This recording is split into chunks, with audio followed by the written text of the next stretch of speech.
জাহাঙ্গীরনগর বিশ্ববিদ্যালয়ে ব্যাটারি চালিত রিকশার ধাক্কায় শিক্ষার্থী নিহতের ঘটনায় চালককে গ্রেফতার করেছে পুলিশ।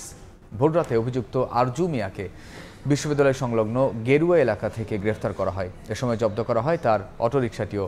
পরে আদালতে তোলা হলে পুলিশ 7 দিনের রিমান্ড আবেদন করে। গত 19 নভেম্বর সন্ধ্যায় বিশ্ববিদ্যালয়ের নতুন কলা ভবনের সামনে 53 ব্যাচের মার্কেটিং বিভাগের শিক্ষার্থী আফসানা করিম রাচিকে দ্রুতগতির একটি অটোরিকশা ধাক্কা দিয়ে পালিয়ে যায়। পরে হাসপাতালে নেওয়া হলে চিকিৎসক তাকে মৃত ঘোষণা করেন।